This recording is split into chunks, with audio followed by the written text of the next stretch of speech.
under the Academy Trading Course. So there's a couple different ones, right? You have the one-on-one Academy where you put in your 10 trade reviews. These are basically, if you're working on the one-on-one side, you can put them in here. The Academy 10 trade review are guys who are in the basic academy. And you have two things. So the guys who don't have their indicators up, right? And they're waiting to get their indicators set up and their settings done and all that. They'll do what's called mock, right? And mock shorts and mock trades are basically like this. They'll just basically set their alerts, right? So if this, what will happen in the mock is, let's say they set up their indicators, they have their alerts ready to go, but they don't have their exchange ready. So they're not in Blowfin, they're waiting on their MEXC, or they haven't funded their exchanges. So they don't have money to trade yet, but what they're doing is they're setting their alerts so that when the alert goes off, they can post what they would see, and then we can go back and look at the trade and see how it played out. So obviously the first trades you guys learn are always like a short, like, or 1 hour trades, right? 1 hour trades, right? So here you can see he put an ETH short 1 hour red, and then he put the price. He put a Doge short 1 hour red. He forgot to put the price. And the moon, the rune, but he forgot to put the price. So got to go back, make these videos. We'll be able to go in there and take a look at it overall. But since we don't have the price, the entry price that he would have entered, we don't really know, where he was at that time. But that's how we make the videos. And we'll give him his feedback to put the price in there. Oh, when you guys see mock, that's because the guy doesn't have his exchange yet. And if you guys want to, even if you have your exchange and you just want to see what a trade would do, and then kind of like set up your strategy to where you have your alerts on your 1 hour or your 2 hour moons and trends, whichever one you're picking or whatever, then you would place your mock entry, right? And what that means is he's not going to, a mock just means he's not going to post the end result like Jim has here, because he doesn't have an actual trade. He's just posting that when his alerts go off, he would have entered a trade at this particular time, and then we're just giving him feedback on what would have happened, right? So let's take a look at his first Ethereum trade here, right? So he's on 6.2, and I gotta be, okay, so that would be 2 hours difference for me. Let me change this. Let me adjust this date and time real quick.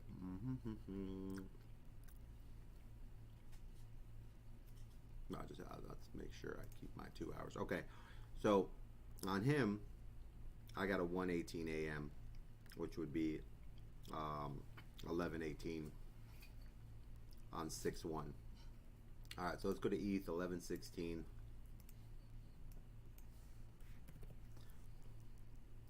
And that's just because right now I'm in the West Coast and I haven't adjusted my PC. All right, so 6/1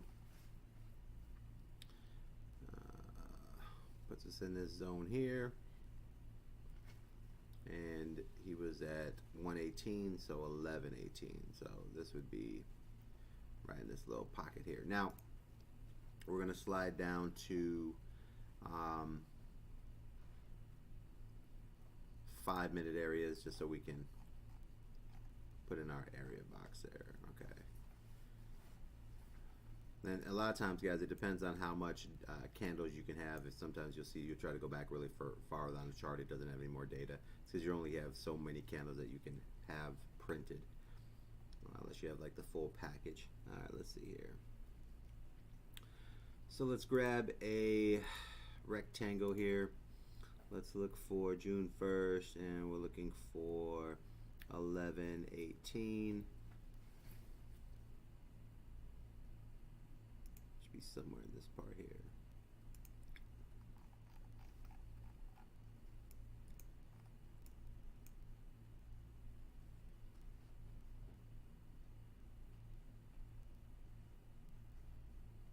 Double check his. All right, so he's got AM, so that would be PM for me, 11:18 PM on 6/1. All right, 6/1. Now, if you guys have your computer time set correctly, when you guys look at that time, you'll have a different time based on where you're at. I'm currently in the West, and I'm 2 hours behind my PC's current time. So my Discord, even though it says 1 a.m., if I set my time correct, it should change to 11. Let's see. Just time and date. Let's see, that should work out. We should be negative.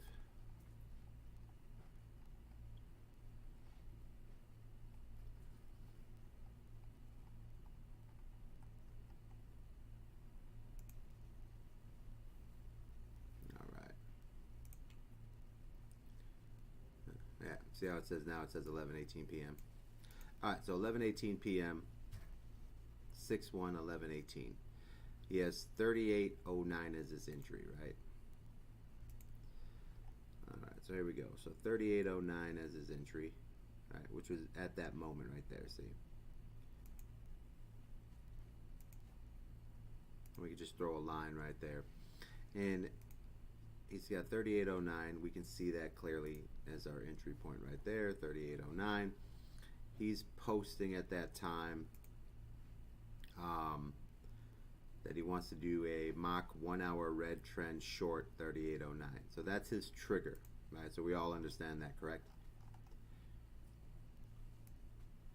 So now what we want to do is go see if his trigger was correct in this area. So we set this at 23:15. We can slide this down to a 3-minute ratio. And what that'll do for us, it'll just allow us to set the box a little more clear.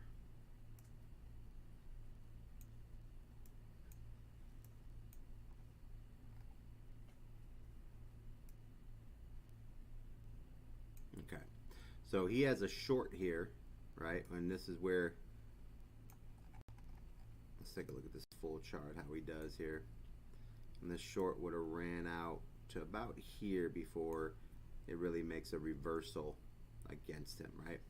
Now what I'm going to measure here real quick is from his entry point. I just want to see how much it goes up from his entry, and that's just by going to the tools on the left underneath the cross. 1, 2, 3. You go down here, long position. So 4 below, you hit your long position, and this is this little tool here, and we could see that this little box here from his entry point would have been 0.43%, right? So that's, you know, 1/4%, right? So this is where leverage and how to use your leverage, and as you guys start to learn why entries are important, and entering at the best possible moment gives you, you know, the ability to have that space. So let's say that if we were doing 100x leverage, this trade would have went backwards by 43%, right? Because 1% would have been 100%. For 0.43 would be 43% at 100x leverage. That's why you guys are normally working on 40 to 50, because this pullback here would have took us back about 21%. So we're just going to mark this little box here at 21% negative, or red. We'll put neg. And that just lets us know that stop loss. So that's just going to let us know that at that time, if he would have entered exactly when he said he was entering here at this moment, he would have seen a 21% negative move against him before it started working its way down. Right? You guys understand that? So when he entered, because he's entering here at 11:18, right, which would have been on this candle here. Okay? So on that candle, if he would have entered at that time at 3809 at that price, he would have seen this 3-minute push up, and he would have saw this rise, and it would have put him, if he was doing a 50% leverage on a short, because he's doing a short here, he would have ended up at 21% negative before it started going back the other way. That makes sense? Right, he's shorting it, but when he entered, he happened to enter it at a time that it was going up.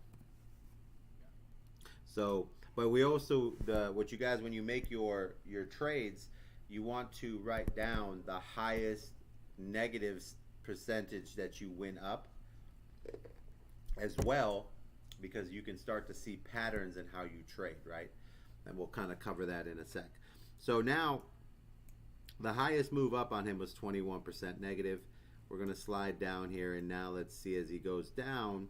We want to see where he ends up, where this trade would have played out eventually before it broke up. This was 21 negative here, and eventually this would have took him to where he would have got stop lossed out somewhere across the top here. But prior to that, he would have seen these gains hit here. So let's move this down here, and what we're going to do is just measure the entry point to where that spot is. Now you can see here that we got our 1%. You see that right there?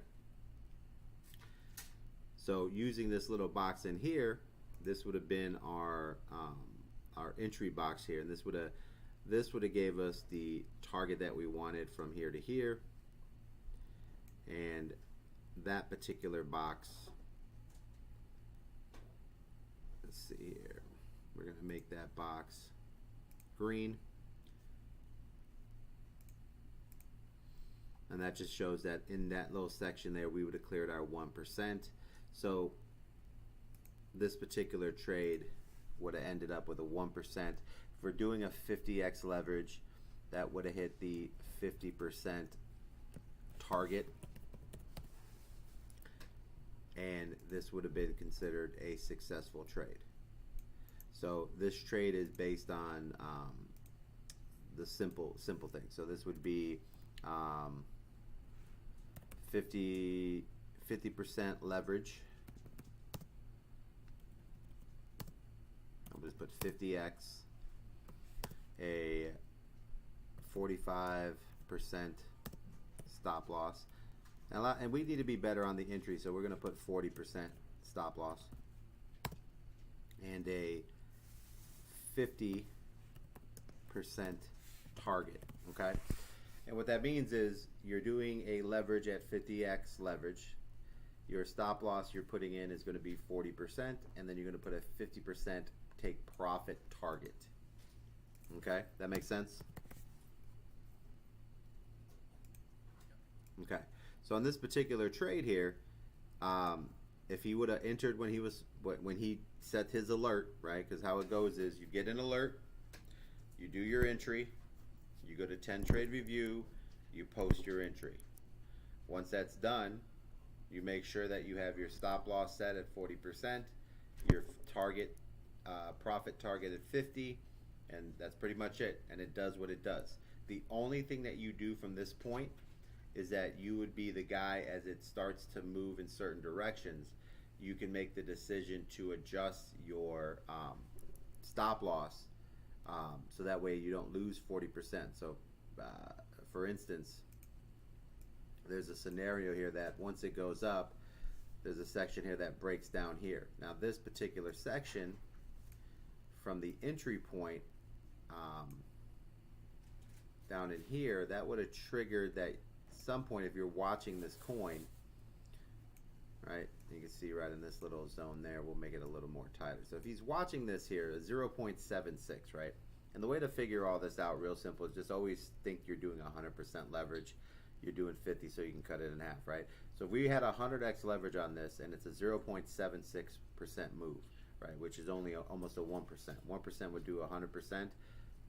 0.76 means you're doing 76%. It's just that last two numbers right there. So during the move, once he entered, and after this big move came down, he would have seen that his profits would have already hit the 50% profit take, right? So he would have actually made his target in this zone here. So he would have been up on his trade just based off this little section here. So that's the winning trade there. Right? Everybody understand that? So from this point down to here, he would have already hit his trade. That makes sense? Yeah, because the target was 50%, so he already hit that.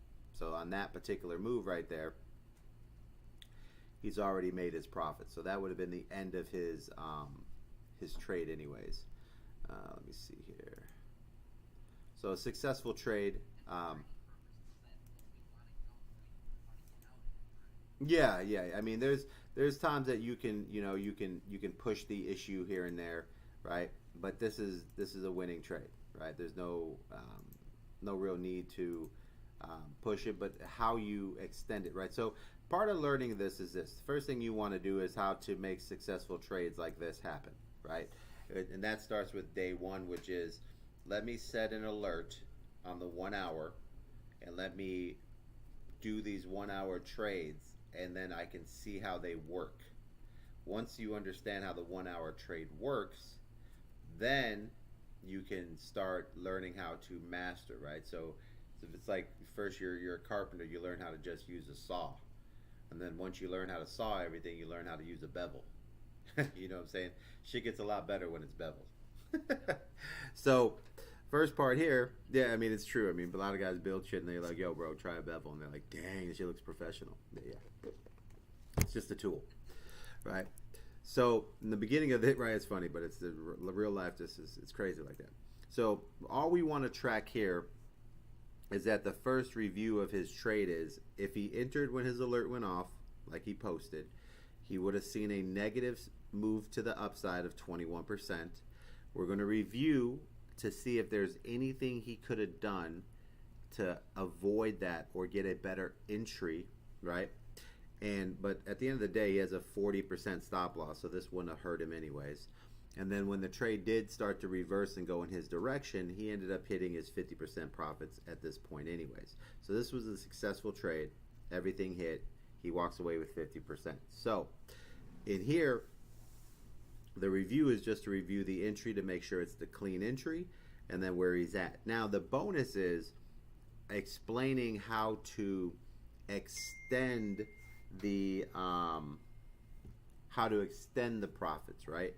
And that way you can kind of see what you would do. So as a cleanup or getting better at what you do, you would be in a situation that once a trade gets to a level, right? And normally we like to see about a 30%,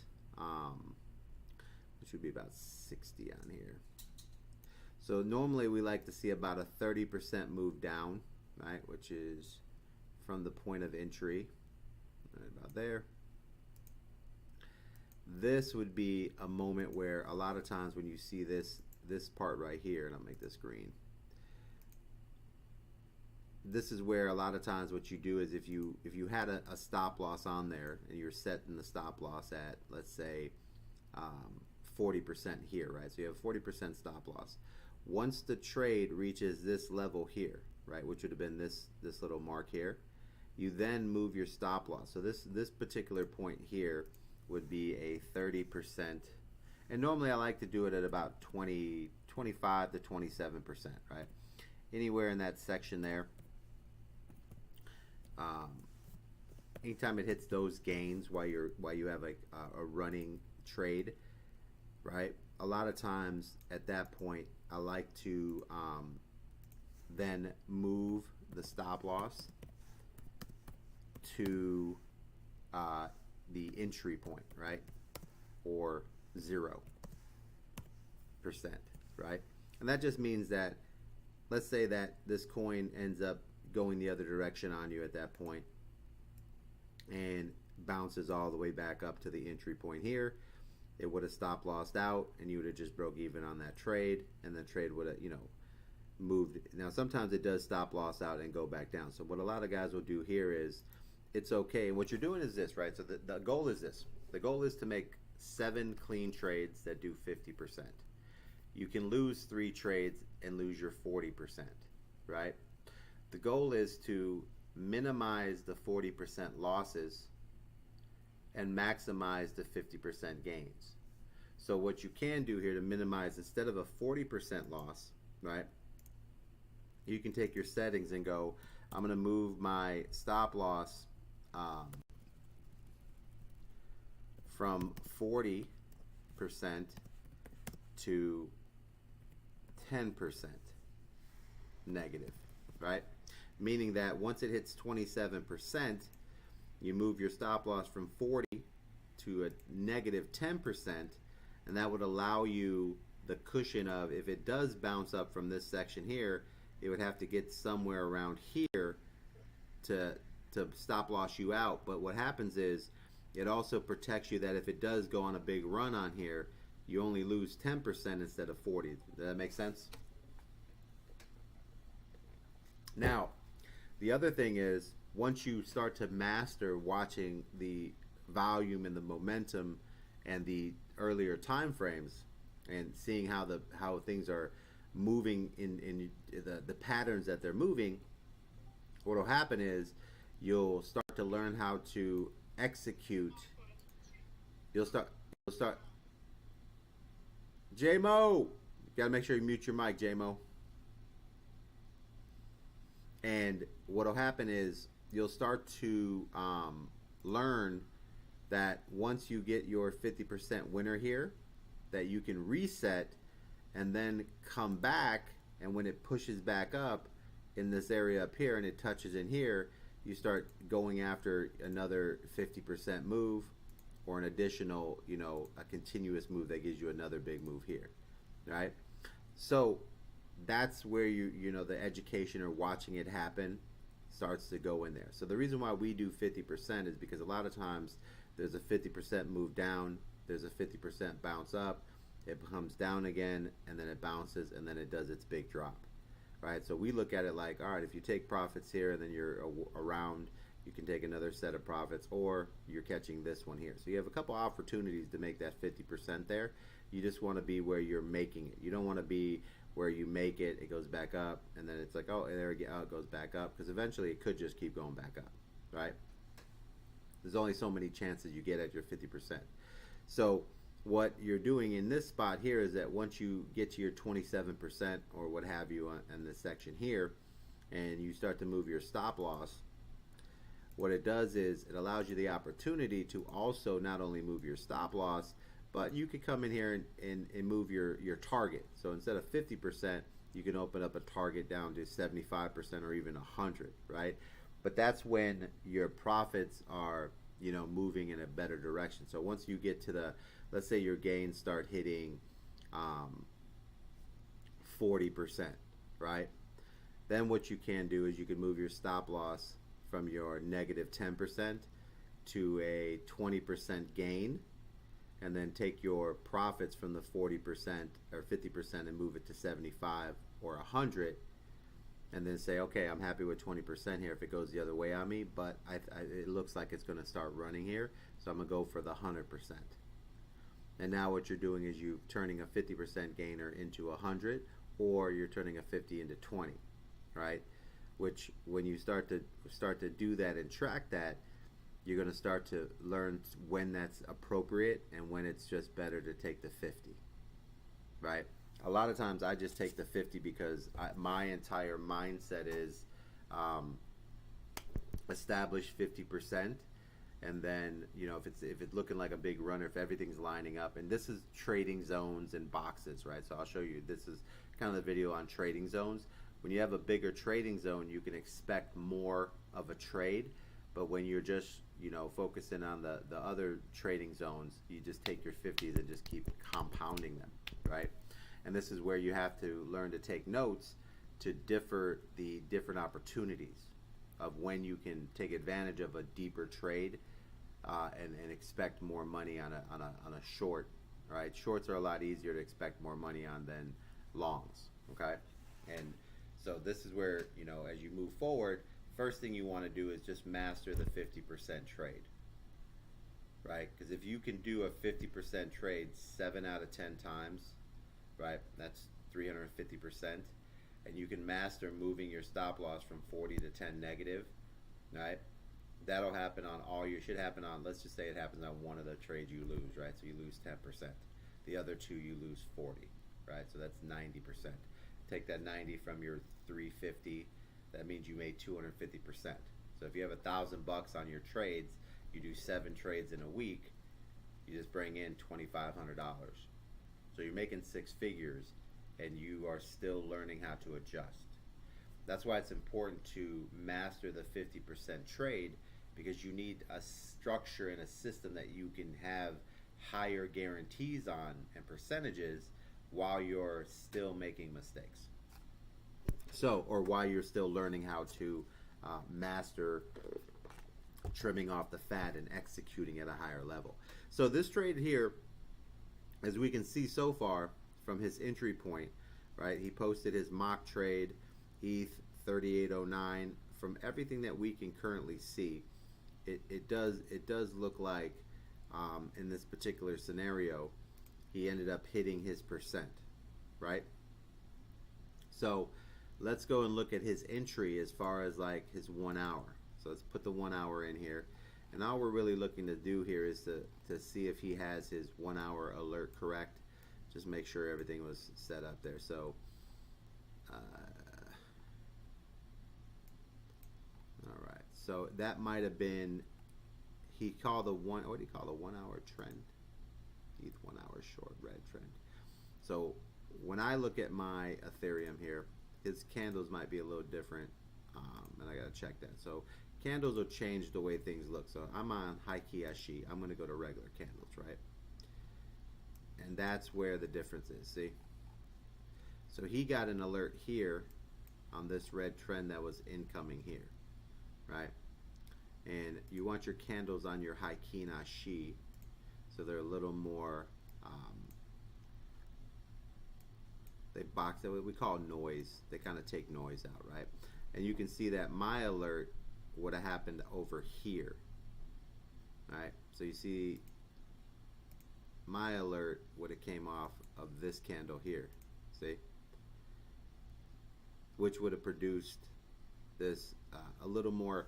So what the candles are doing is that once they clear it, we call it noise, but what they're doing is they're a little more sensitive to the data.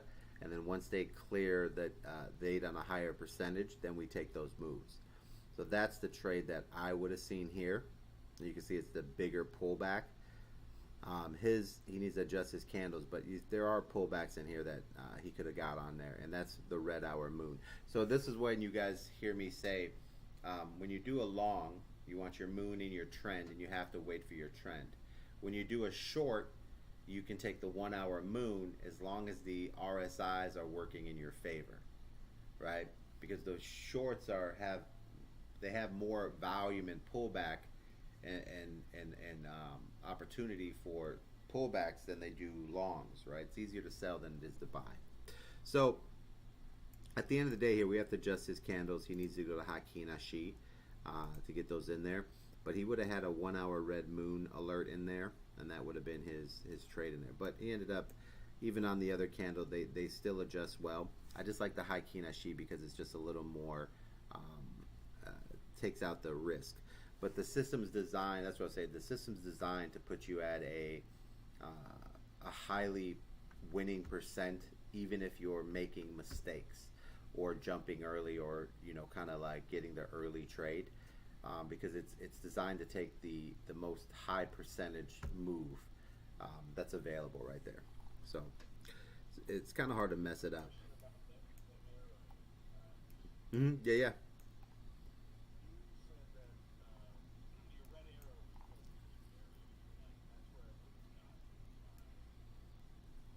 Yeah, correct.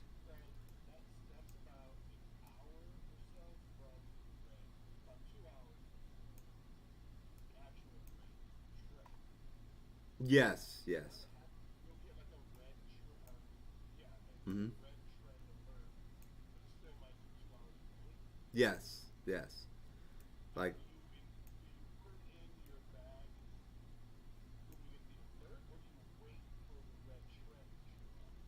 so I would wait for the red trend. So that's why when you get the alerts, you can set yourself up. So right, just giving you because you have two different alerts that you go into. So this is the first one here. So let's go ahead. I'm going to mark this box off here to kind of show you how. So when this alert comes in, we would have been getting this alert somewhere off of this candle here, right? So this would be our area that we would be looking for this particular trade here. And I'm going to make this one blue, okay? Now that's because that's going to give me my trend. So this is where the alerts would start to happen, right? So let's say I'm just waiting on the trend alert. So let's say that I get a trend alert on this candle here, and it's, you know, 34 minutes, whatever. An hour later, I see my little alert. I'm like, got to get to my computer. 30 minutes later, I show up to my computer, and at this time, we're somewhere in this candle's, you know, movement, right? So first thing I would do is I need to make sure that I have the basis to my trade, right? So the basics to my trade is going to be that I need to have a 1 hour red moon, right? And we can see down here that we do have that 1 hour red moon. And so that, yeah, because that the 1 hour red moon is the first sign of a pullback, right? So a trade that you can do that you learn later, right? We've taken a lot of trades out just because guys get confused on how to take advantage of them, right? So let me blow this up and kind of explain this a little bit different. So I'm going to make a line here, and this line is going to be the beginning of the pullback, right? And I'm going to turn that red.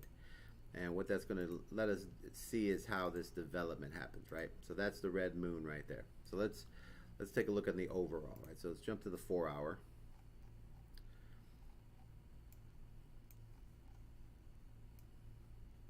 Okay. So now we have trading zones, right?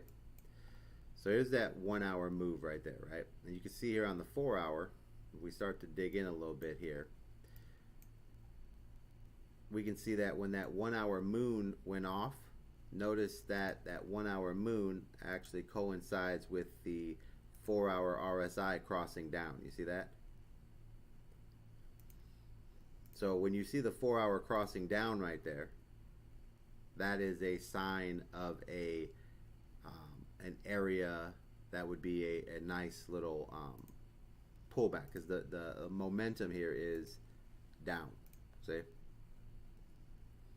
So if I see the RSI crossing down and I'm getting a 1 hour moon, then there's a high likely possibility in this trading zone, right? Because you want to trade with momentum, right? So if I have a 4 hour crossing down, I'm looking for shorts, right? I'm not going to trade against this 4 hour, right? I want it to reset, you know, make its move, and then, you know, go from there. So I want to be trading with that, right? That's on an overall just pocket, right? The second pocket is that you can look at is, as you start to learn, are the trends and the zones that they have, right? So here, let me see if I can.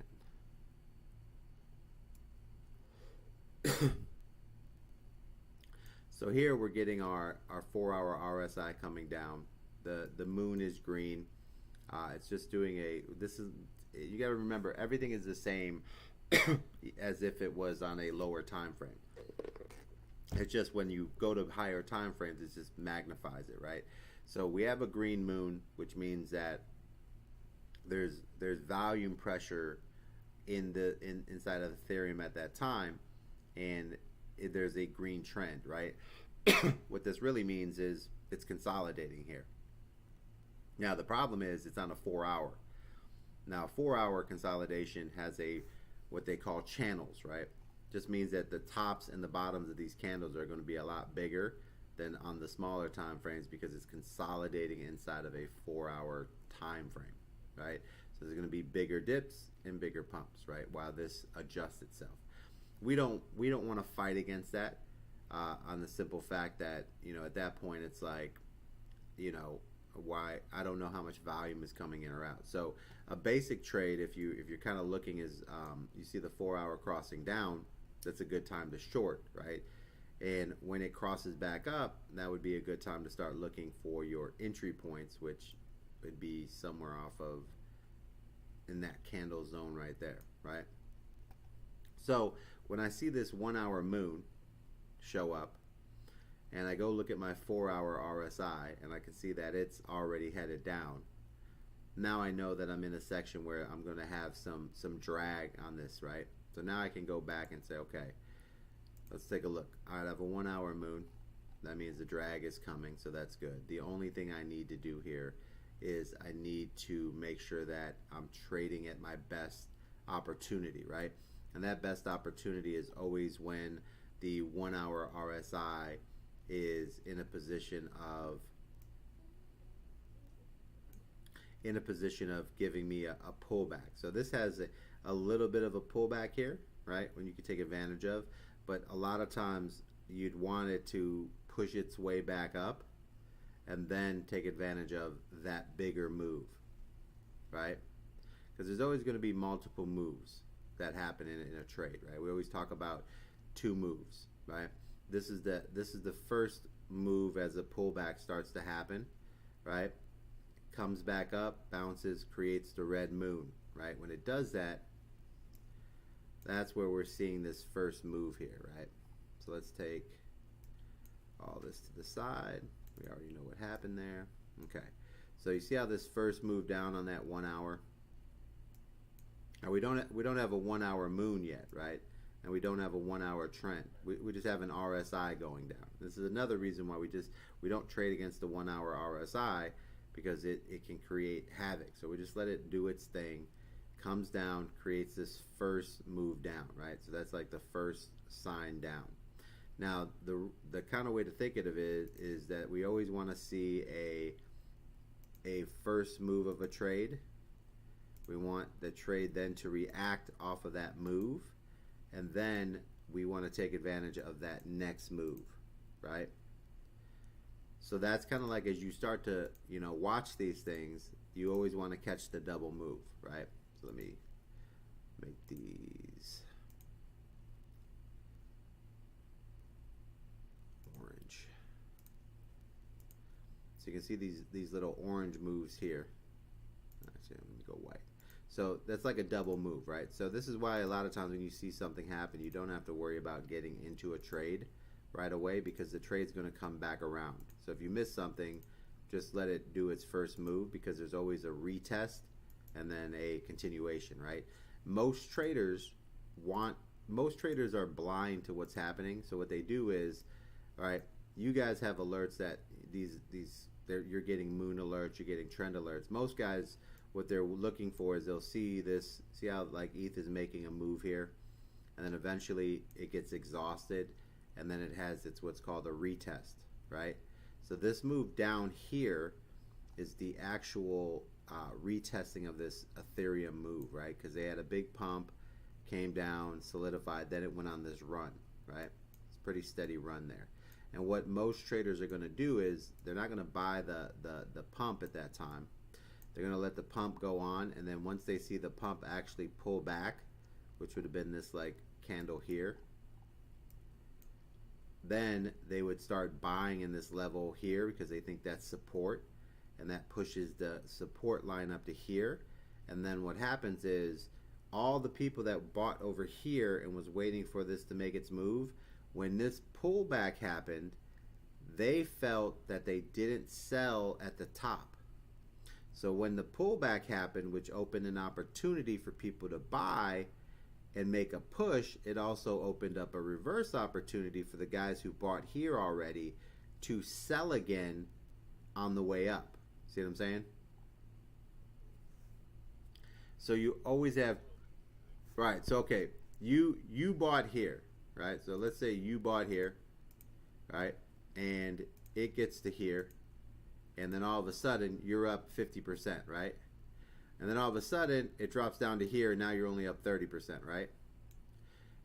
Now, another guy out there, Mike, is looking at your trade here. He didn't buy here, but he sees that it went up to here, right? He's waiting to buy in because he thinks there's going to be a continuation. So when that pullback comes, you go from 50% to 35% profits. He sees that as an opportunity to buy back in, because he didn't get the 35% that you got at first. You see what I'm saying? So your pullback costs you 15 to 20%. That pullback to Mike is an entry point of 20%, which allows him to then ride the next pump. See? So he's hoping that it rides here and goes up to here, and then he can make 35% and sell, right?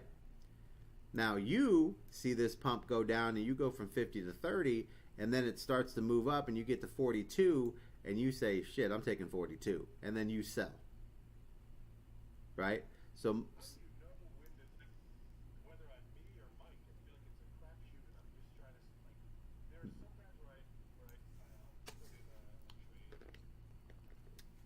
well, that's what we're covering. Yeah, that's what we're covering right here, right? So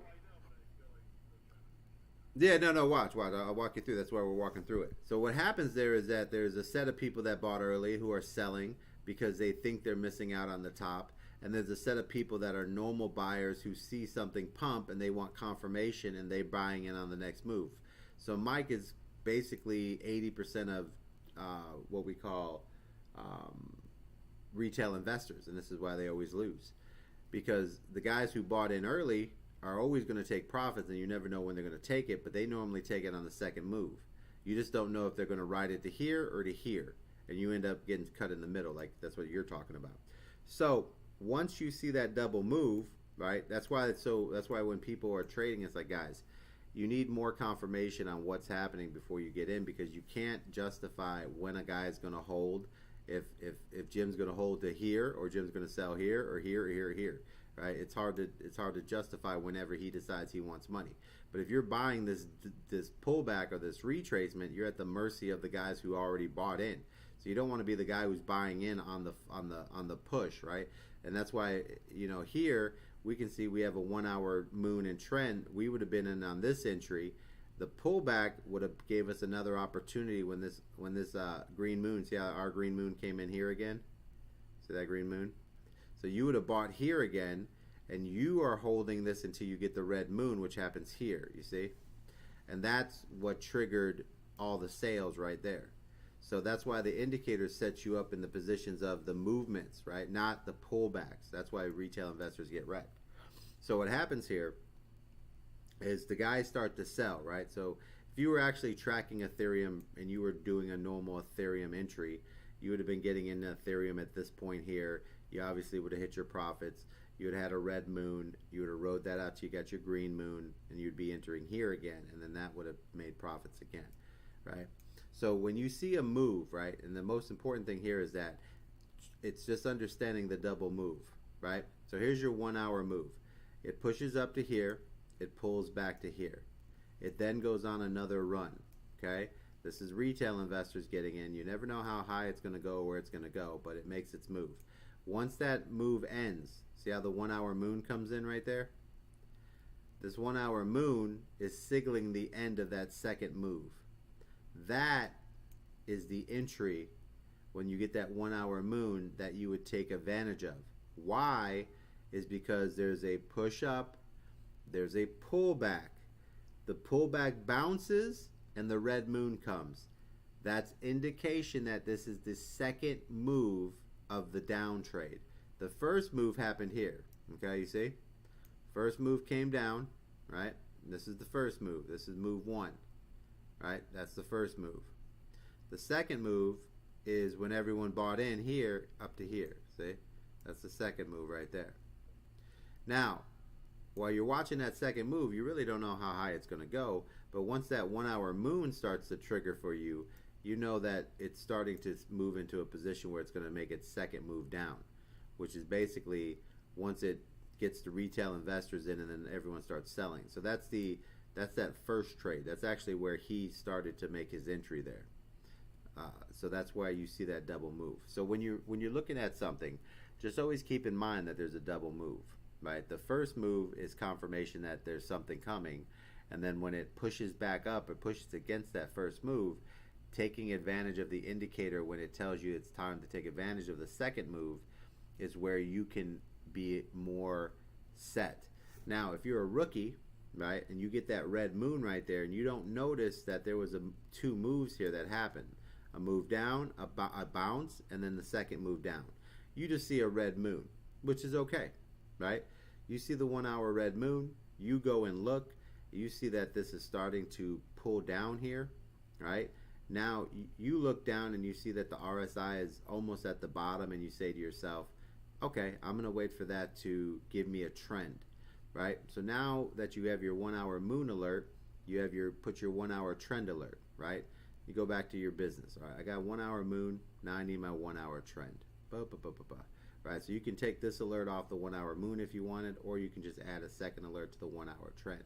So then all of a sudden, this is 1, 2, 3, 4, 5, 6, 7 hours, maybe even 8 hours away. All of a sudden, 8 hours away, you get a trend alert that the Ethereum has a 1 hour red trend. You go and look, right? You see that the 1 hour moon that you saw earlier is still in effect. Now you can see where the 1 hour moon is creating another double move. Ready? So now from the 1 hour moon, this is move number 1, okay? It bounces. You see what I'm saying? When it bounces, all right, and let me grab the, show you what I'm talking about here. Okay. So the moon comes in, right? And then we get this move here. See? This down move, yeah? It bounces, comes up here. Okay? That's going to the second move. See what I'm saying? So by having that confirmation that that second move is about to happen, and now I have my moon and my trend alerting, that's why for me, this trade here would be the better trade that I'd be making, because I have confirmation of the first big dip, right? See that first big dip on the 1 hour? The bounce. Now I'm getting into a second move, right? And now I have...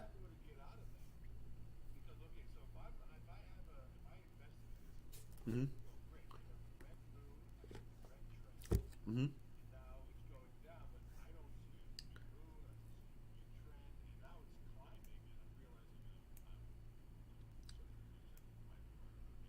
All right, so yeah, but you should already have your target set, right? All right, so now we have this section here. This puts us to where we would be entering this trade somewhere in between these trades. So let's jump down to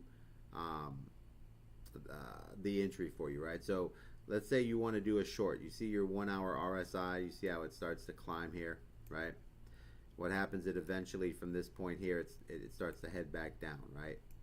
Now you're never going to see the RSI on its first move. You're going to see basically what it does on its next candle. So this little 1 hour piece here, you wouldn't see this 1 hour move down until that candle happens right there, right? Because there's a delay in there, right? So this little, see that second line I put there with the yellow? That's where you would be seeing that the 1 hour is crossing down, right?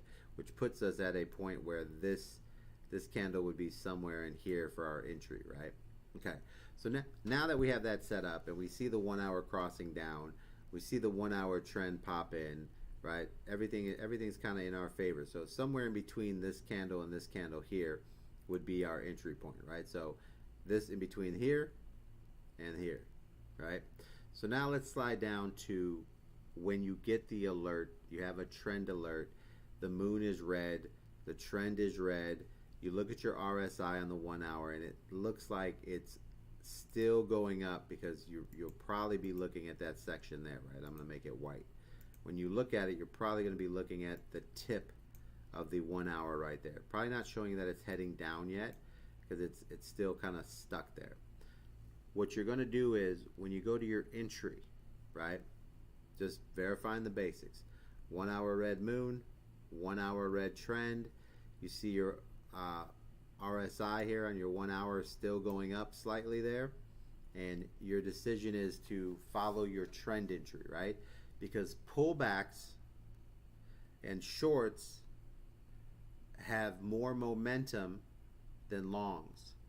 So once you have the 1 hour red moon and the trend alert go off and you see the trend hit, you can then go into this trade even though you don't see the 1 hour RSI quite heading down yet, okay?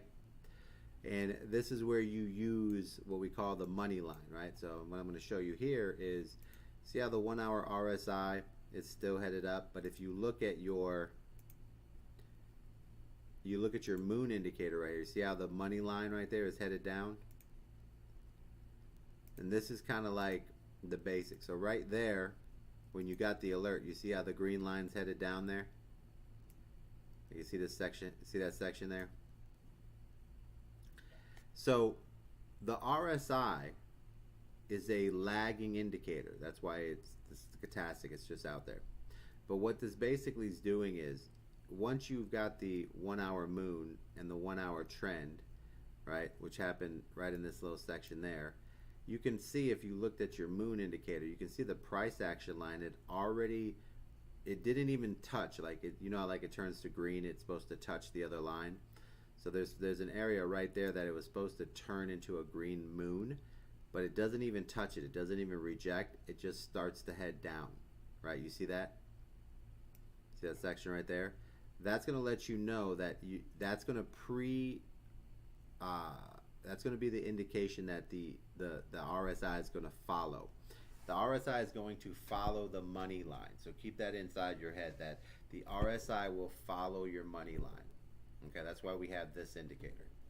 So that's going to let me know what the RSI is going to do, because the money line will do it before the RSI does. So right there, when I look at this moon money line, I can see the green line already headed down. I know that this is a short here to get into, because I have a 1 hour red moon. I have the first 1 hour red moon move to the downside. It bounced, and now I have a trend which creates this yellow entry line here, which is basically the second move down. Okay, so that's the trade I'm entering. I'm entering that second move down, because now I have a moon and I have a trend, and the money line rejected, didn't even hit the green line, or the green didn't even hit the red, and starts to head down. So that's my entry point, which would be right on that blue line right there. So I'd be entering somewhere off of this candle right there. So now let's go through the basics of this, right? The basic is 1 hour moon creates a pull down. There's a bounce. The 1 hour trend comes in. Sometimes you won't get a bounce. Sometimes it'll just go sideways, and then the trend will come in, and then it'll continue on, right? The only thing that I want to make sure is that when I look at my 1 hour RSI, that it is, has space to go down. So like the first time the red moon hit, the 1 hour RSI was below the 20 line. So there wasn't like a lot of room for it to create a downward push. But you still ended up with a decent pullback from that first signal right there. You can see right there, right? Now, once it recovers and it starts to move up again, and I'm taking advantage of the next move down, right, when the trend comes, I just want to make sure that, this RSI is in a position where I have my moon, I have my, is that you? I have my trend. You all right, babe?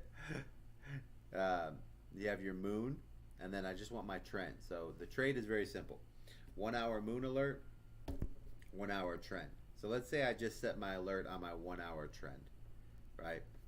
I don't put the alert on the moon because I'm not doing the moon. I'm just setting my trend alert. So as soon as I get my email, which would be one candle in, about on this green candle here on the 1 hour, I get an alert. I go look. I have a 1 hour red moon. I can see that the 1 hour red moon created a pullback. Then there's a bounce. I like that because now I'm in my second move. Then I can see the RSI was below the 20.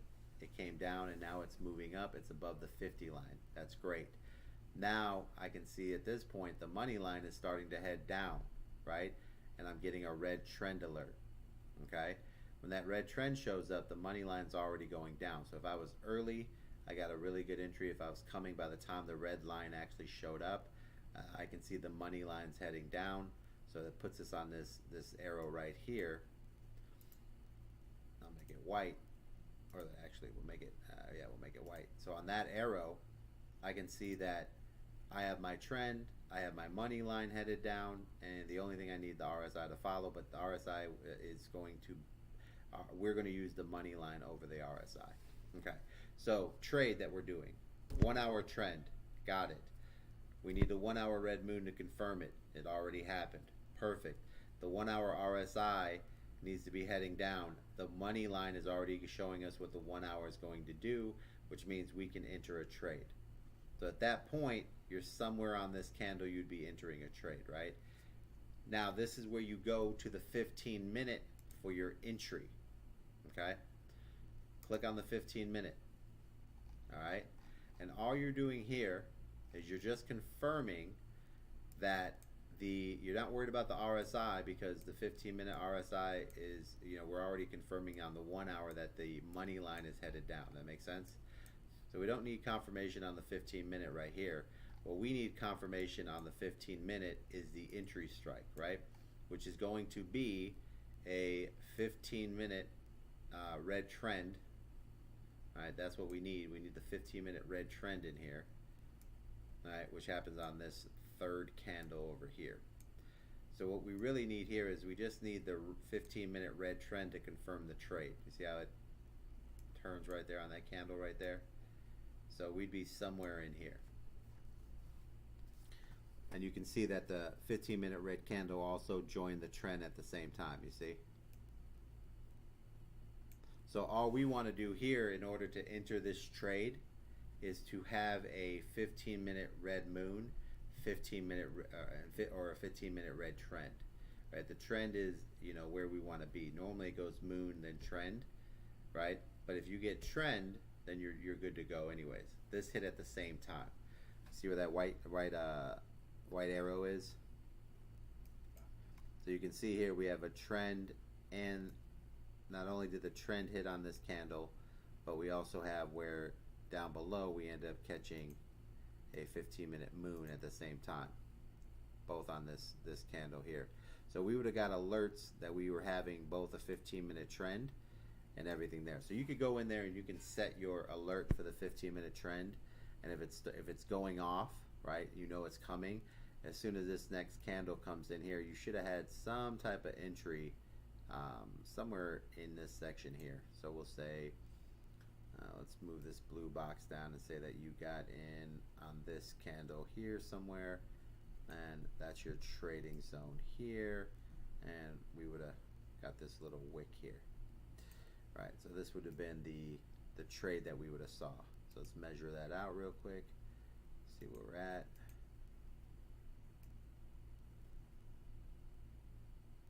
And that's that little section that we would be beating up in this little zone here. Of those wicks in this little area here. Now, let's put it down here, because I'm going to put the scenario in, like when you say, how do I know when to get out of the trade, right? So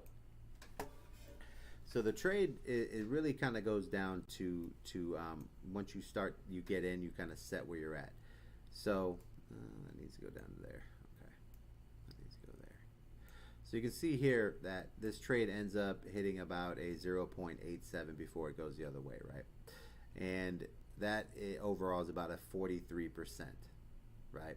So you would have seen that this trade would have got to about a maybe, and the weird thing is that on exchanges, sometimes when the wicks make a move, you don't see the full move, but the computer calculates it, right? So you might see a 47 or 48% gain that would have been a 50, because the wick would have actually triggered that extra little percent on your inside of your exchange anyway, so it doesn't really matter.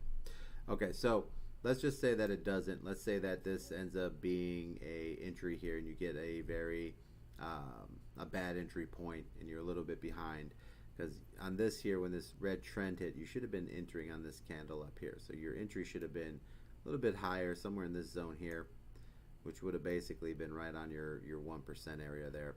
But let's say that you're a little bit behind and you get in somewhere over here, right? So now we're working with a 43% move, okay? Now what happens is you have a 43% move that ends up going against you, right? Now this is where we talk about moving your stop losses, right? So when you do this trade, you're going to enter the trade, and you're going to basically the formula that we have over here, right? So let's just move this over here, and the formula would be this, right? So you enter a trade, and the trade that you're entering would be a 50x leverage, 40% stop loss, and a 50% target, right? This particular move here ends up doing a 43%, doesn't hit your 50% target. You don't move your stop loss. It ends up coming back over here, right? And it doesn't hit again. So it does push up, and Probably would have hit a stop loss here in this little section. Let's see what this little random move is here. So that would be coming off here. Let's see what this bounce would have did.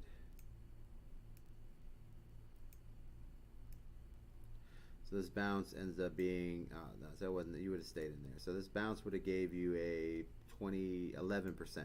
So this little bounce here would only been negative 11%. So you just saw your entry go in. Let's say you're not paying attention, right? Your trade went to with the 43%. Then it would have made its way up, right? And it would have been negative 11%. And then it would have made its way back down. And then this would have been about 35% positive. And then if you're, let's say you're setting up to where you're looking for alerts or whatever, but you would have got something in here. But 43%, and then it finally goes up to where it goes and hits your stop loss, right? So if you didn't move your stop loss, didn't do anything, you'd have stop lossed out at 40%, right? Because you weren't watching this trade. Now, let's say that you were watching the trade, you make your adjustments, it gets to 27%, you move your stop loss to 0, it gets to 40%, you move your stop loss to 20, and then 43, 49, or whatever it got to, and then it starts to go the other way. You would have ended up with a positive 20% gain in here because it didn't get to 50 for you. Now, how do you find out where you need to move, or if something's changing the direction that you're in? Well, that's where, if you're in this particular type of trade, let's say that you set your stop loss, or let's just say you have your 15 minute, and you set your 15 minute alerts in these zones here, and you say 15-minute alert, and let's put it on the trend. Let's just say when it goes green, let me know when it goes green, right? You would have got an alert here to close your trade, and you would have been at maybe like 10% profit, maybe 15. So that's kind of a way, if you want to kind of like see when you should close a trade, just set an alert on the 15-minute trend and put the 15-minute trend as a long, right? If you're shorting, put it as a short if you're going long. That's kind of like a way that you can go look and see where you're at overall, right? So in this particular situation, you would have got an alert somewhere on this candle here telling you that there is a trend coming. Then you could have went and looked at your trade and been like, oh, let me get out of here because things look like they're changing. And let's take a look at the overall, like 1 hour, to see how that looks, right? Because a lot of times on here, you're looking for the overall trade to kind of like show you what's happening in there, and you would have been able to see in that particular moment there. I'll show you both of them here. So this is where the 15-minute went off right here. Right? Now during that time, if you would have looked at your chart, you would have noticed that your money line had already came all the way down, and it was starting to head up, see? And then if you looked at your RSI at that particular time, which would be down here, you can see that the RSI had already started back up, you see? So both those indications right there would have been like, okay, I need to get out of this trade. So if you weren't watching it at all, and you got the 15-minute alert that it's going back long, and you went to go look at your trade, those two, the money line and the RSI heading up, would have been a confirmation to close out at whatever winning percent you were, 20, 12, 10. That makes sense? So that's kind of a way for you to learn how to, like, when should I look to make sure that I'm not missing out on maximum profits, right? Or at least moving my stop loss correctly. Well, put an alert on the 15-minute trend. The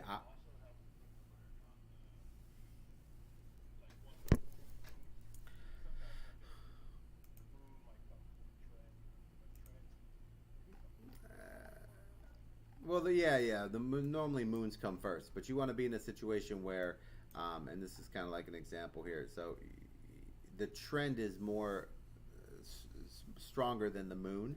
So a lot of times you don't want to jump out of a trade on a moon, because a moon will do a moon will come and go and then give you a bigger trade. The trend is where things are the trends are more active to price action that's going to move the needle, right? The moon, so think of it like this: the moon's the money that's coming in based on buyers and sellers, volume. The trend is the amount of money that's coming in. That's what changes the price. So you want to react to a trend more than you do a moon. A moon is just a signal that things are starting to change. The trend is a signal that the money's starting to get bigger. Make sense?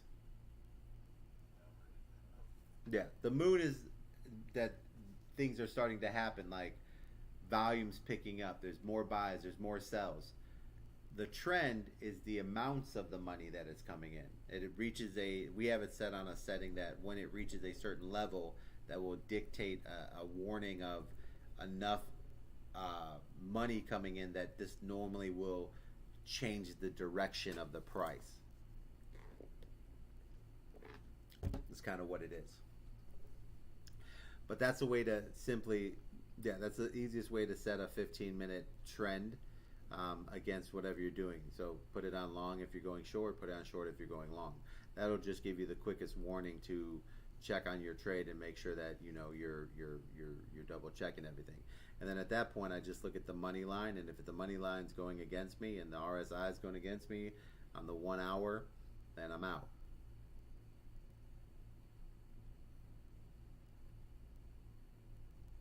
And this is all going to be recorded, so you can go back in there and kind of like rewatch this.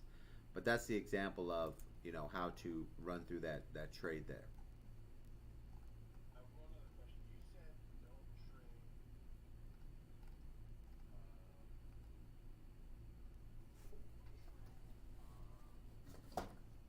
trade. Well, because a lot of times, so like, see how the 1 hour RSI is heading down, right? It's always going to have a pullback, okay? So I just don't want to be, okay, so think of it like this. We use leverage so that we can be patient, right? So we're using leverage so that we can wait for everything to kind of like happen, right? So that way it's not like we're trading into, we don't need the best position. So think of it like this, right? So if you're looking at this entire trade, let me back this out. So a normal trader, let's go look at a normal type of trader, right? And this is why you learn both sides. So this is basically the hodling video. So when you guys learn the hodling videos, it's very easy to take advantage of. So here on Ethereum, remember I did that 4-hour video on how to trade Ethereum? Yeah, so here's a perfect example. So on Ethereum, we're looking for our 4-hour trend, right? You see it right there? That brings a nice move, and then it continues up. There's another 4-hour trend here, and bada boom, bada bing. So here's this position where if you're doing the 4-hour trade, there was a spot here that double click in here. This particular trade would have got you somewhere in here.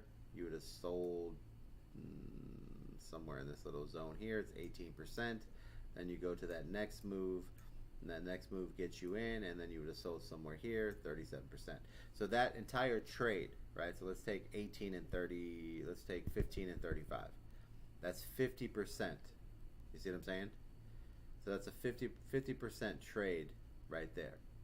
When what we're doing is by using leverage, we can make that 50% instead of doing a trade that goes from February 6th to March 14th. We can make that same 50% in an hour. So what that allows us to do is it allows us to be more patient and allow the best percentage of success to go in our direction. So when you look at that scenario, right, this is where you say, okay, if I'm trading with trading zones, right, and this is where in this particular area here, I want to put everything in my favor to where I'm trading in a zone that is the best opportunity for me to get paid, right? So in these particular zones, you have the 2 hour trends, right? That's one trading zone. See here how this 2 hour trend is positive there, right? And this kind of lets me know if I'm definitely going long, I want that in there. When it goes 2 hour red, I'm trading downwards, right? And another thing that you do is if you're trading with the 1 hour, right, and you're working with the RSIs, I'll show you kind of like, or the money lines, right? The money lines are probably the best to show you there. So if you're working with the money lines in these scenarios, right, it just gives you the best vision of like how things work. So the RSIs, what we use is when they top out, normally they go up to 100 and they head the other direction. That just gives you, it's what they call sentiment. So you ever hear somebody talk about a stock and they go, well, the sentiment of this stock is it's bullish or its sentiment is bearish, right? They're really looking at the RSIs, and all they're doing is that there's been so much buying here that it has to eventually stop, which it does. Now, just because it stopped, it doesn't mean they're selling. That's why it consolidates. So this can go all the way down and lose no price, but then eventually, once it hits its bottom and people are like, well, I guess since everybody stopped buying, there wasn't anybody selling, so let's go ahead and start buying again. So then they start buying again. And then now you can see that they're buying again, but once again, just like the sentiment was that they were done buying, but you don't know if they're going to sell. Here they're buying, but you don't know how much they're going to buy, right? This isn't volume. This is sentiment. So the sentiment is people bought too much, now they're selling, but the price doesn't go down because they actually didn't sell, they just held.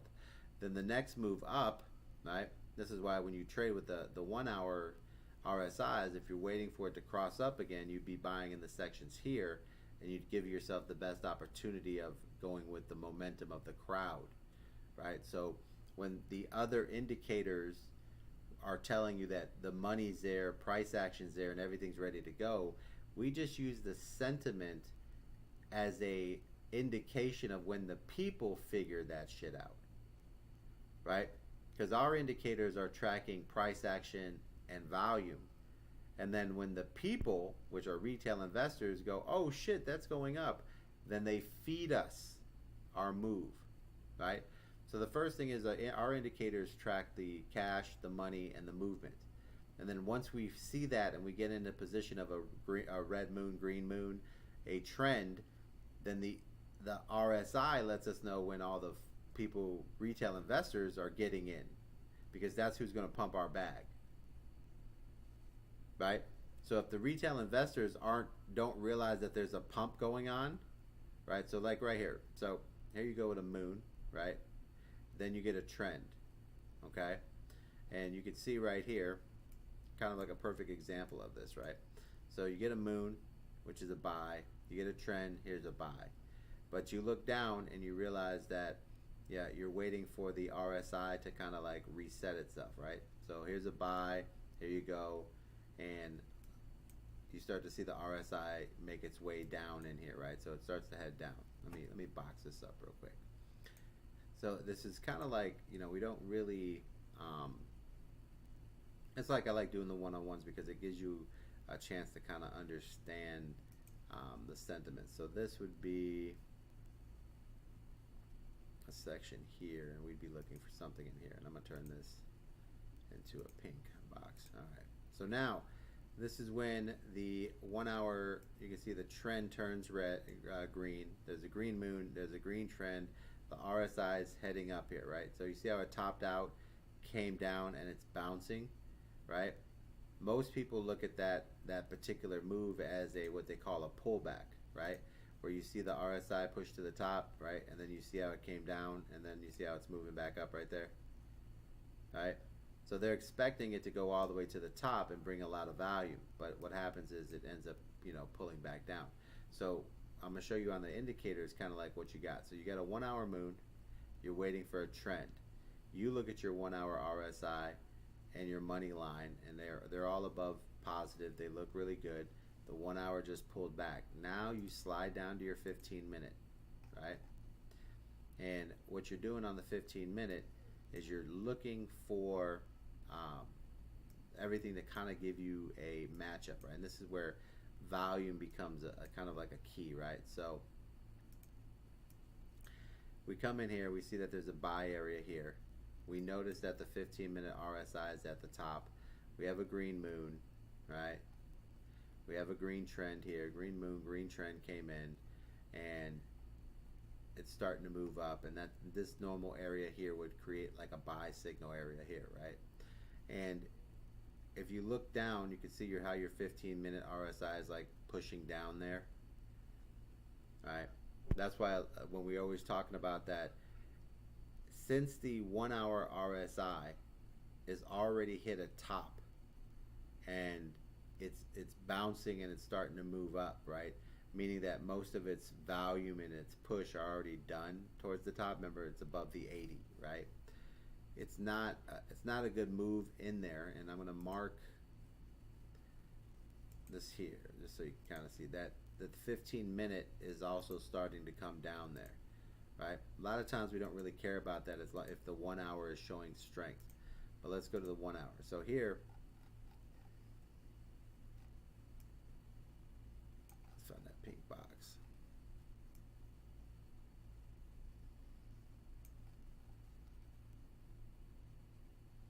And this is where, as you start to look at trades and start to go through more trades, you'll start to realize what volume means, right?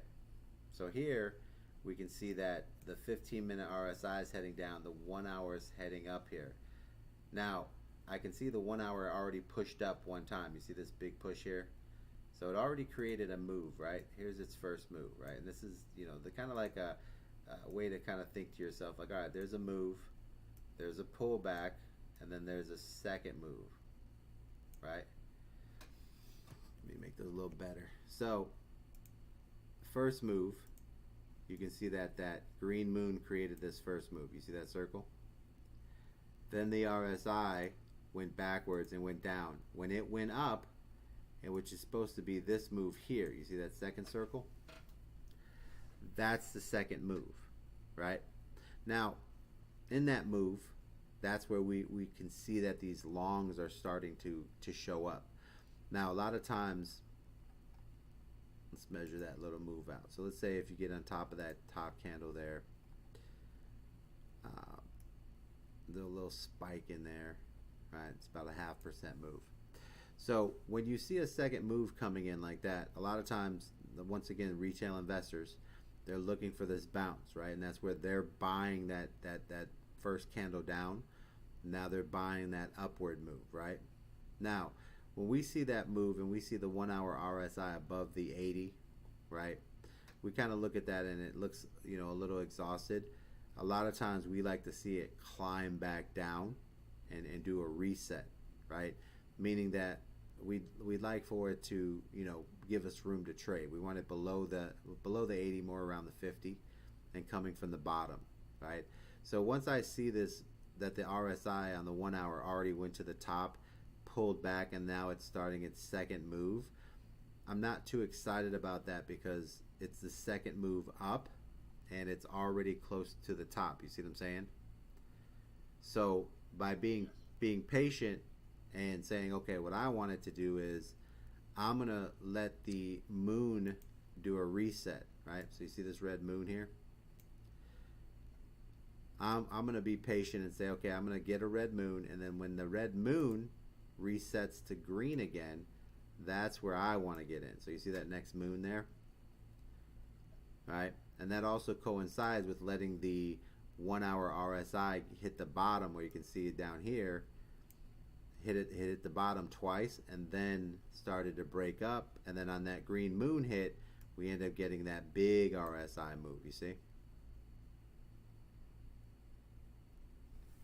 So this is where, as you start to move down, you'll start to notice. This is why when you're doing the same trade over and over, you'll start to pick little patterns and little things that you can look at and be like, okay, this RSI has already hit the top once. It's pulling back and bouncing off the 80. That's not a lot of room to kind of grow. So I'm going to let it pull back. The other thing you can do is, I'm going to go down here and I'm going to go to my 4 hour, okay? And the reason why I'm going to go to my 4 hours is because I want to be trading in what's called a 4 hour zone, right? And in this particular area here, You see the red box come in. I have my moon. I have my little area. We're in a pretty good spot there to where we're seeing the 4-hour RSI moving up. There's a 4-hour moon. We can see that there's a little bit of push there, and it's good for a long. Now, as I'm waiting for that next moon to happen, the 4-hour RSI starts to move down, and then it starts to gain momentum on that next big move that we'd want, right? So this is where, when you see the trade over and over, you can kind of like start to see where you're and remember, these are longs, okay? Remember, longs are different than shorts. Shorts, we would take that second move on the short, because the second move on a short is easier to get because selling is easier than buying. Okay? Here, I want to be more proactive, and I want my RSI to reset because I'm not seeing, I didn't see a big pullback on that, right? So I'm not going to take an RSI off an 80 to 100. I'm going to just look, anything above that 80 is already overbought. So the likelihood of it keep going up after a big push is very small because the money's already in the trade. So a lot of times when you see a long that ends up like this, you'd want the RSI to go all the way to the bottom and then start to head up, right? So even if you would have bought the bottom piece,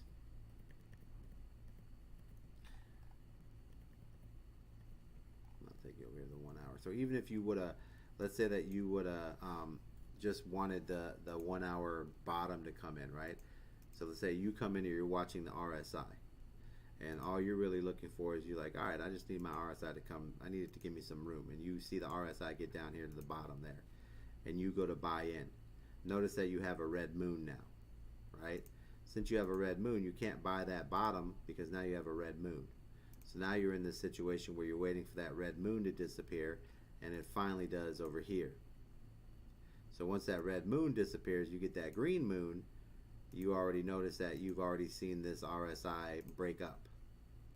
So that's the section that you would be taking advantage of, is that 1 hour, that moon over there. Better position to be in, and also a better opportunity to kind of like get into a better trade over here. So that's when you see it happen. The RSI is kind of like your sentiment, and the sentiment is, if they're already above the 80 line on the RSI on the 1 hour, sentiment is probably that they already bought. Because remember, you're dealing with the retail investor, so you have to kind of, the sentiment is where you can kind of see where their brain is. Their brain is that this has already been bought all day long. They're not going to buy until it comes back down, right? Longs, you have to be a little more patient because you want everything you want all momentum in your favor. This is why waiting for it to pull back and do a moon reset. So if you ever hear me say the entry is on the next 1 hour moon reset, right? A moon reset is this, moon number 1, right? So moon number 1,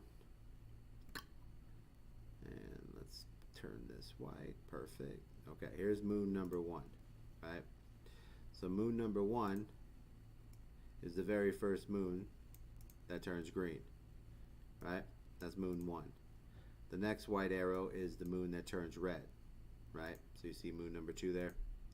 So moon number 2 is the red moon, and then we have a third moon, which is the reset, right? All that it is that the moon started off green, went to red, went back to green, right? That's the moon reset. And how that works is, the first moon shows up, it's green, we get a green trend. During that green trend, we end up with that green moon. You see how the green moon came in?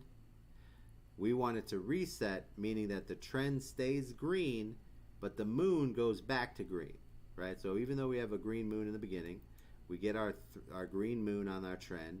Now the moon goes red, but the trend stays green, and then the moon goes back to green, matching the trend again. That's a moon reset. So if you hear me say or you'll see something in trades, right? So if we go into Discord, there'll be a section that'll be like trade ideals, right? So trade ideals would be set up to where, or yeah, something like this. You'll see it post and it'll say like um, entry next 1 hour green moon, right? Um, Next thing here, entry target 1 hour moon trend hit entry. Remember ideals, right? So it's just a breakdown of what it is, or it'll say like once the 1 hour moon and the trend hit, that's the basic entry, or it'll say something like next entry is on the moon reset, right? That's a moon reset. A moon reset is when the moon turns a color, the trend then changes the same color, the moon changes against the trend, and the next moon turns with the trend again. That's a moon reset because all that happened was the moon reset, right? Started off, color of the trend, went against the trend, went back to the trend. That makes sense?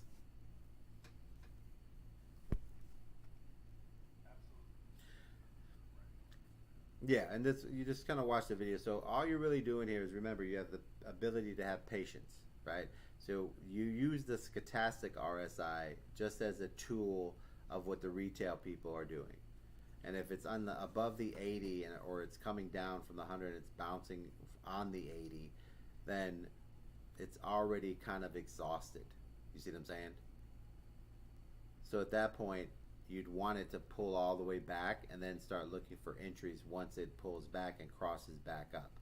The problem is that when it went pulled back and it started to cross back up down here, the problem was is that at that time when it did both of these bounces off the bottom, the moon was red, so you couldn't pick that up. But once you got the alert that there was a green moon coming, that was more in this section here, and that would have triggered your spot to where you could have been looking for an entry there at that time. Because now the momentum and the sentiment of the retail investors are that they finally sniffed out that this is a possible trade, and then that gives you that 1% move that they did right there, which ends up being right there. So that's why when you're working that way, what you're doing is you're just kind of like trimming out all the worst case scenarios. Remember, it's okay to lose a trade, right? A lot of times we go over these trades and it's like you can actually execute every trade if you're operating correctly, but you remember you're going in here knowing that it's okay to lose 4 out of 10 trades, right? Because sometimes, especially if you're going long, longs are harder than shorts.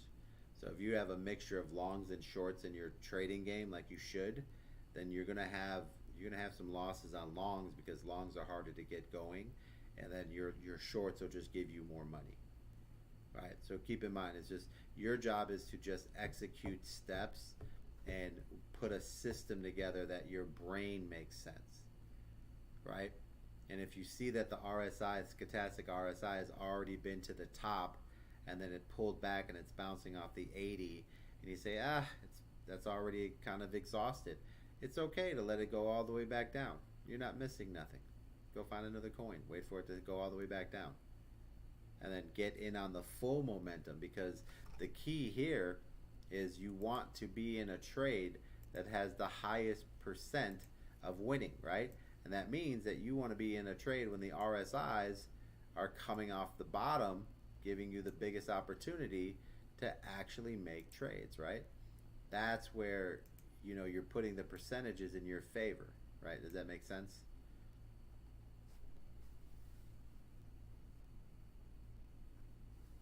So yeah, so all you're really doing, see how the three RSIs I circled? All I'm doing there is it just allows me to be in the state of mind that if I'm trading with the RSIs on the lower level, on the lowest, below the 20 line, the 50 line, that gives me an opportunity that there's enough room for money to come in based on retail investors looking at the same thing going, oh, there's some room here to make money. Because once something's overbought, why would they buy it? Right? What you're trading is you're trading with the trend. So you need them to be in. And they're not getting in until the RSI resets. That's kind of what that's for. Right? The other indicators are letting you know that there's action. Right? So the first green moon on Ethereum lets you know there's action. The trend lets you know that the volume that they're buying more than they're selling, and now you have a trade possibility. Now you look at the RSI, and what you need to do is see what the retailer investors are going to do. And once they make their decision, which is the red moon comes in because the RSI starts dropping, then finally it hits the bottom twice, and they realize that it's found what's called they call it like a floor or a support zone. Then they say, oh shit, a support zone. And then retail investors come back, which triggers another green moon, which is the moon reset, lets you know that the volume is now, where it held its price the entire time, creating consolidation, which now has retail investors interested in making this trade, which now gives you the opportunity to make money off them. And that's exactly what happens. Make sense? So that's why it's just important to kind of, yeah. And like I said, I mean, all of this really comes down to, checks and balances, right? You get a moon, you get a trend, there's an entry point, right? That's pretty much how it goes. And now I just want to kind of like show you the breakdown of like, let's just go here. Okay. So moon trend, right? Moon and trend come in. Here's your trend. Here's an entry point somewhere in this part here. Now I'm just going to measure this out for shits and giggles. And let's say trend comes in, you buy in here, right? Here's a point that you get in, and your job is to get into this candle here and make a 1% move, right? The first candle goes up, it does a 0.7% move, right? We'll call it that. That's a 35% trade, right? Your job in that position would have been to do what? To place a trade, right? At that point, off the trend, you would have bought somewhere in on this candle, and you would have went somewhere up to this area here, and that would have been your trade. And let's make that white, and that trade ends up being 35%. Okay. Now, what happens when you do 35%? If you're paying attention to your, I hit shift 3 times. There we go. You're paying attention to your trade. You hit 35%, which means your stop loss should have went from -40 when it hit 20%. Should have went down and changed up to where you should be at -0. And if it got to 35%, you should have your stop loss at either 0 at entry or at 10 or 15%, right? Either way, let's say you lose this trade, right? Boom, it's a loss. You lose, you're at your entry point, which means you break even. Now, the trade continues on. It starts to make its next move, which means you're waiting for the next entry point, right? So now the trade pulls back on you, and while it's pulling back, it turns into a red moon, right? So now what you're waiting for is what? The next green moon, right? Finally, the next green moon pops up over here, and this creates this trade right here. So this enters another trade for you to get into. And now we go over here and we say, all right, so here's a green moon. You decide to enter this trade. And let's say green moon, let's say you get in at this point here. And from that point there to this little spike is what? A 1.6% move, right? Which means that you would have basically on this particular trade, let's say you bought in, you got in somewhere around here, right? So you get in this trade. Now this trade actually does what it's supposed to do. It goes above 1%, it goes up to 1.6. So that means that here you would have hit anywhere in this zone, which is you only need a 1% move to hit. So anywhere inside of this particular area here, I'll draw a little triangle, would have gave you your 50% win. All right, so at this point, anywhere in this area here would have been 50%. That makes sense? So if you would have entered anywhere here to here, right, that's kind of like your little zone there. So anywhere from here to here would have been a winning trade, right? That would have been 50%. So even though you lost that other trade, right, and this is where I don't cover a lot of, and I need to do this more, it's okay to lose that other trade, right? It went to 35%, you didn't move your stop loss. Let's say there was a full blown, you didn't move your stop loss to entry, you lose the entire 40%. You got up 35%, you weren't paying attention, it went -40. Boom, you lost 40%. This trade comes in, gets you back your 40%, see? Now you hit your 50. And that's the whole thing. It's like it's okay to lose a trade. If you follow up and get your next trade in, you're going to hit your 50. The goal is to make 6 out of 10. So it's okay to lose every once in a while, because once you start seeing the same trade, once you start making that 1 hour moon and trend trade, and then we go back and review, and you go, oh, you know what? I should have let the RSI reset because it was above 80. And you say, you know what? Next time I'll be more patient. And what happens is, by being patient, you then eliminate this first trade. I'll put a yellow X through it. You're going to now eliminate this first 35% trade, because you're going to pass on it because you started to learn that you want the RSI to go down, and then you have a moon reset, and then what's going to happen is you're going to end up, instead of trading that 35% trade, you're going to wait until the RSI moon comes in, and then you're just going to do the 50% trade. Does that make sense? Well, when that moon comes in, where's the RSI? Kind of halfway around 60? Yeah, you're talking about the entry point. Yeah, that's the 50 line. So you would have saw it somewhere around the 50, or even a little bit lower, because remember the moon triggers. Yeah, so the moon would have triggered right here, right? Now turn this red line white. So that's where the moon is. It would have been a little bit before that, so you would have already been breaking above. But the key is that it went all the way to the bottom, right? So now it's headed up. The other one was, it was at the top, came down to the 80, and then started heading up. See what I'm saying? Yeah. Where you wanted to, yeah. And this is just this would be something that, a little, it's, a sidebar saying, if the RSI on the 1 hour is already at the top and it's pulling down to the 80 and then it's bouncing, just wait for it to do a complete reset, right? Because that, Why does the green trend not change when you got the red moon and it's going down, the RSI is going down, but yet the green trend didn't change? Why does that happen? it's all based on the percentages of the money that's going in and out, right? Even though the sentiment is no one's buying, no one was selling. You see what I'm saying? The trend didn't change until people actually started selling, right?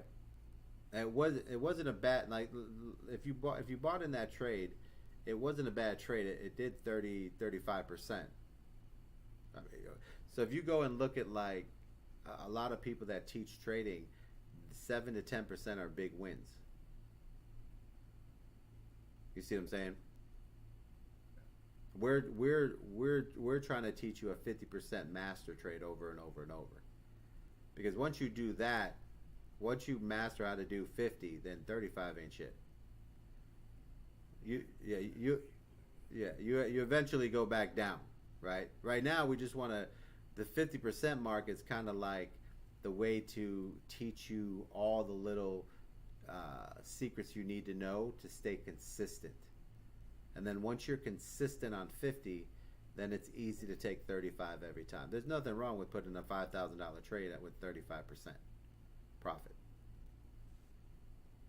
right? But you don't want a $5,000 trade if the risk is that it's going to get close to 35. You want to go into a trade going, shit, this is 50 to 100. I'll take 30, right? Because at the end of the day, there's nothing wrong with $1,500. But yeah.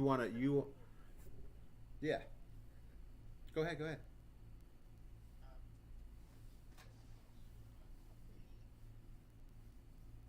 I'm going to bed, do you have a strategy with like bedtime trades? Like, you go like, I can let this, because I have it on the bed, and like, I can't pay attention. Yeah, well, that's what I'm saying. Once you put in the formula, right? So the formula is basically your 50x stop loss, your 40%, 50x leverage, 40% stop loss, 50% target. Really, not much more you could do, but except for the time when you go to bed, if you look at it, and and this is kind of where you're at right now. Once you learn the bigger time frames and their momentum, then you'll be more excited about leaving one open versus looking at something going, ugh, this could bounce for a while, right? And then it's all about, but the trade should still be the same. It should be 50x leverage, 40% stop loss, 50% target, right? It hits or it doesn't hit. Didn't know if there was a specific kind of coin. Yeah, these are just people that are Yeah, I mean, you can't really judge the market like that. I mean, the market all comes down to wherever the hell they're putting their money. You know what I mean? I mean, if I was looking, if I was in yeah, that's kind of like once you do, sometimes you get a coin and a coin you'll be trading it so much you'll get used to it, right?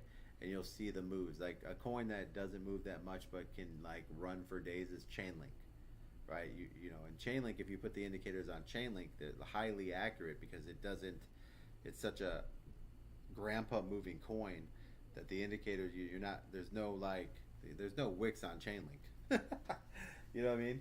It's just, we call it the grandpa coin because it just moseys on up or down. Doesn't really, doesn't really do much any crazy wicks. That's the weird thing about Chainlink. But yeah, I mean, every trade you do, you're setting it the same way.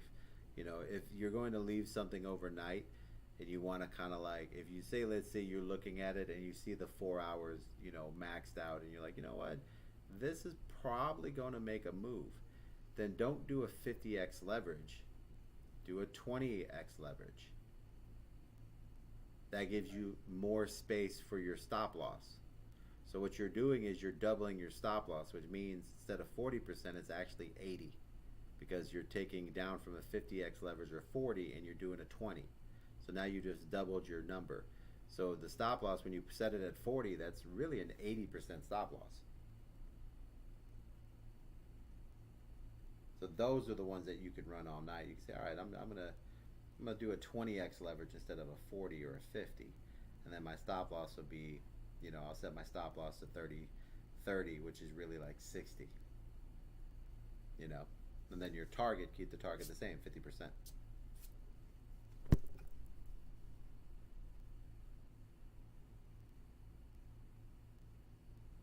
But yeah, there's no real like coin wise or anything like that.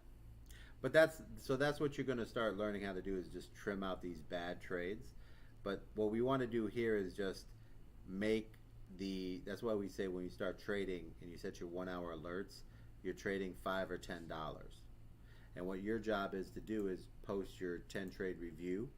We can go look at the 10 trades, and then what happens is when we go look at the 10 trade review, we can post what was a good time to enter, when was this, fix that, and then what will happen is you'll start to see where you need to sharpen up your skills a little bit, right? And you're like, all right, let me let that reset. Okay, let me do this. And eventually it'll start to click in your head how you look at it, what makes sense to you, right? That's why we only do $5 every time we trade, $5 or $10, just so that we have a number. And then once you get your percentages, you start to see the stuff happen, and then you just start cutting out the bad ones that you did and fixing the things that you need to fix.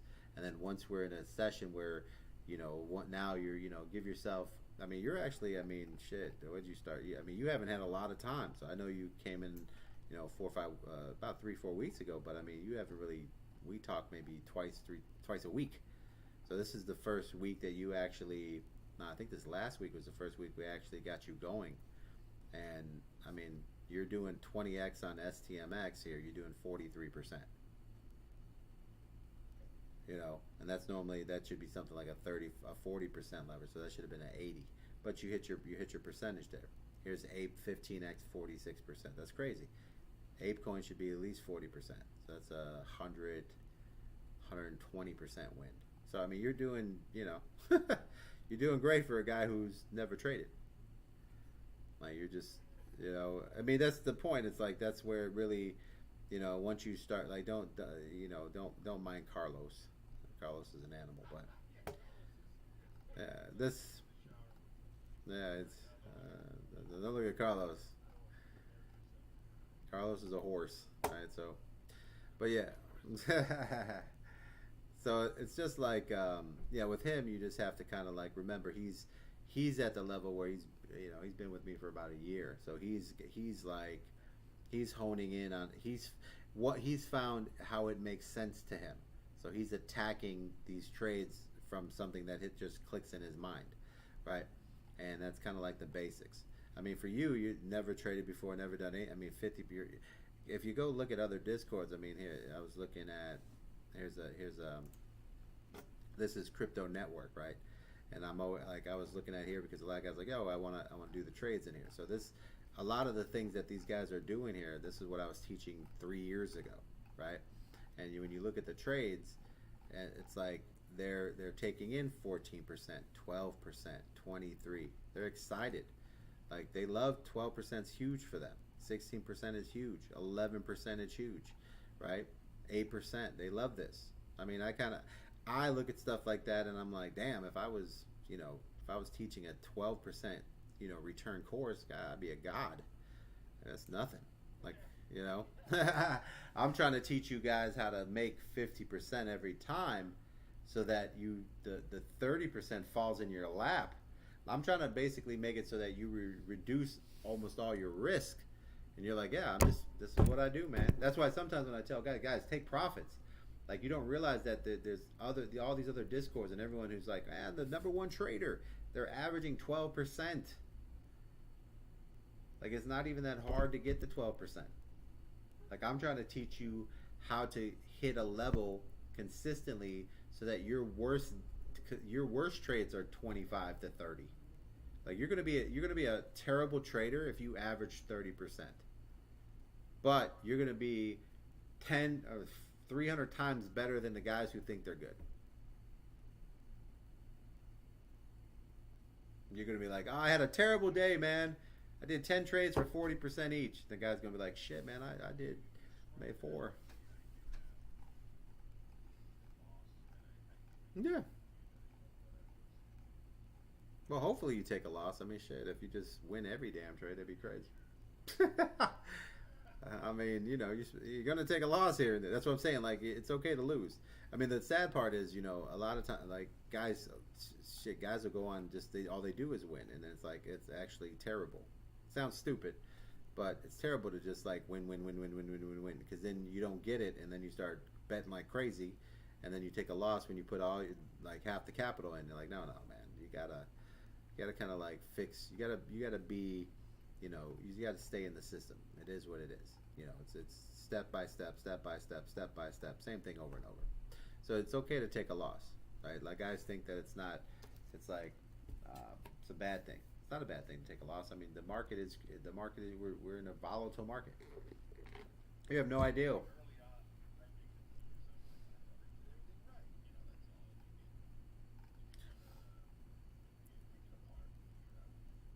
Yeah, so I'm gonna make a video on this. I'm gonna go get something to eat here, and then we'll hop on later tonight. But I'm gonna take a look at your Bitcoin long, and then see where you went wrong there, and we'll get you readjusted on that. But yeah, I mean, I mean, shit, your leverages are, literally half of what they should be, and you're still hitting your 45. Yeah. Yeah, and that's okay because you're on Blowfin. Yeah, but it's all right. You're a prime example of you can come in at 25, 30% and still hit your number. Like I said, 18. There's nothing wrong with 18%. And when you start trading your $1,000, $2,000 bag, you're not going to be mad at $350. You're gonna be like, oh, that was a good trade. Yeah, so that's the point. Is like, and how have you traded? And I think I know. It's the first time you had TradingView in it.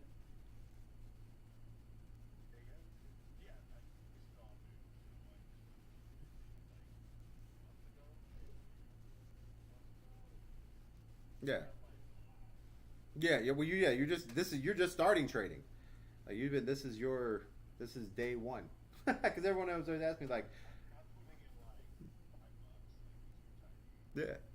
No, I'm just talking about like a lot of people ask me like, well, what if I've never traded before? I'm like, well, that's the system's designed for that. It's actually made for a guy who's never had an account. Like that's kind of what it is, and you're a perfect example. Of guys come in, never had an account, and they're like, all right, I did my 20, 30%, did my 40, hit my 50, right? Like, oh, I lost one. Okay. Well, hopefully you're supposed to. supposed to lose this. That's the only way to really learn. Like winners are great, but I mean, you learn off your losses. So yeah, so after that, I'll come back and then. But like I'm saying, you're doing great for a guy who's very minimal time to study, just kind of like fitting it into your life. Because over the next couple weeks, you'll get better at the trades, and then you'll figure out some things, and all of a sudden you'll start to figure out a trade schedule, and the alerts will start to come in, and you'll be like, oh, here's an alert. Here's how to get to this alert. Okay, this is when I should do this trade. And all of a sudden, you'll find a nice little pattern of what time to trade during the day. Maybe I'm not trading when I go to bed. I only trade when I wake up. You know what I mean? And then it's kind of like all of a sudden, you just create a trading time and trades that you're doing 4 or 5 trades a week that are highly successful, that are bringing in $2,000-3,000 each. You don't need to trade a lot to make a lot of money, because once you know that the trades that you're doing are successful, you can put 2,000-3,000 in and say, yeah, I'm gonna take 30% on this. There's nothing wrong with $900. You do it 3 times a week, you're making 100 grand. So it's the mentality is really when you first start trading, is that's why a lot of times guys who've never traded before come in here and like do the greatest ever and walk out here like, man, everyone should be doing this shit, but they don't realize that they have no bad habits. Like you guys come in and the only thing is like, all right, learn 50, take 30, and then in 6 to 8 weeks from now you'll just be print money, and you'll be like, oh, I just thought this is how it was. You just don't know that there's so many bad habits out there that you just don't have any. you think it's great, yeah, you're just eating the candy. You're like, yeah, this is great, man. Well, what else could you want? Got a whole buffet here.